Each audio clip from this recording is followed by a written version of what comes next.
In this video, I want to build a really cool looking bracket to hold the speedo in this Honda CB360 behind me here. This is a pretty cool looking speedo. Unfortunately, where it is on the side with the original brackets, I find them to be a little bit cheap.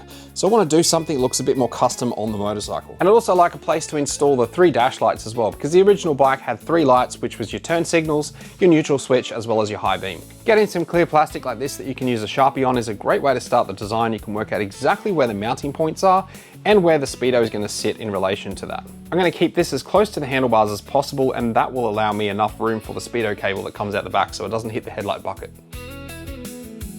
Transferring your design to paper, but only do half of the design so you can fold it over, trace the other side so you now have a mirror image of both sides being perfectly even.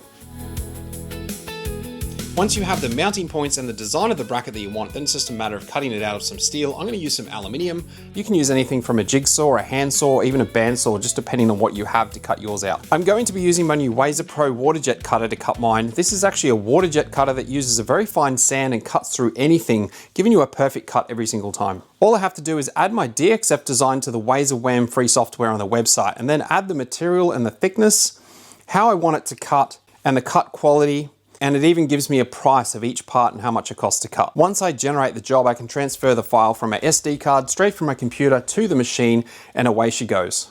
I've been really enjoying using this Wazer Pro water jet cutter. It has now opened the door for me to making you custom parts that you can purchase from me, just like this gauge bracket. The final bracket design, as well as these gauges, will be on our website to purchase if you want to go and check those out. And this bracket will fit a lot of the old Honda CB bikes like the 350, the 360, the 500 and the 550, and probably some other models as well. Get in touch with us if you want one, and we can get some measurements from you to make sure it will definitely fit. If you have a Honda CB that has 80mm between the 2 top clamps, no doubt this bracket will probably work on your motorcycle as well. I also cut one out of some thicker aluminium, and I did some machining to it to see what it would look like.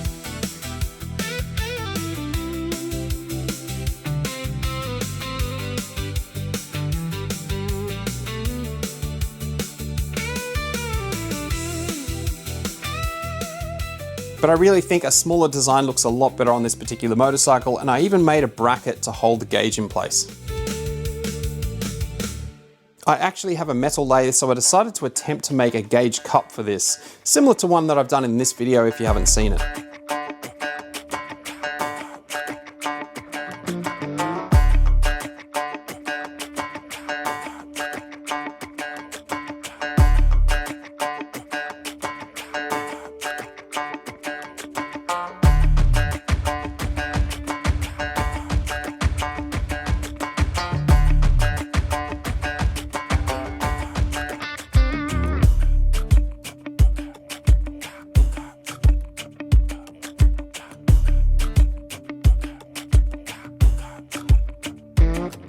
Buying the right tool to do a job will actually save you money in the long run, especially if it's something you're going to do over and over again, like synchronizing your carburetors.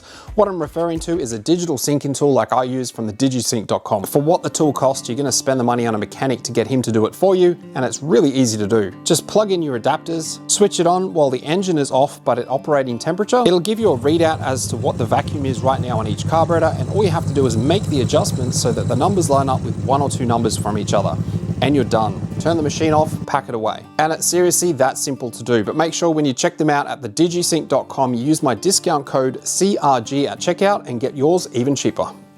I still feel like this gauge is probably a little bit too big and intrusive, so I decided to try something a little bit smaller and see how that turns out. The next and hopefully final design is going to be mounted between the 2 handlebar clamps, meaning I need to take the top clamp off and just machine the material thickness off that, which is 3mm.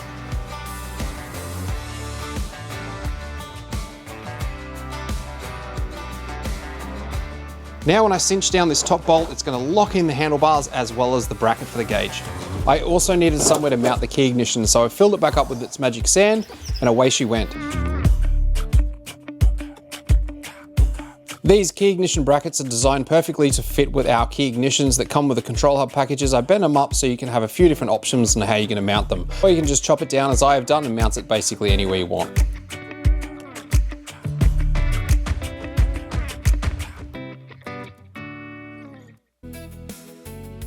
I'll show you the 5-light version at the very end of this video, but let me know in the comments, do you prefer this 3-light version or the 5-light version? I honestly couldn't be happier with how that's turned out. I think it's nice and small and compact. It suits the bike perfectly.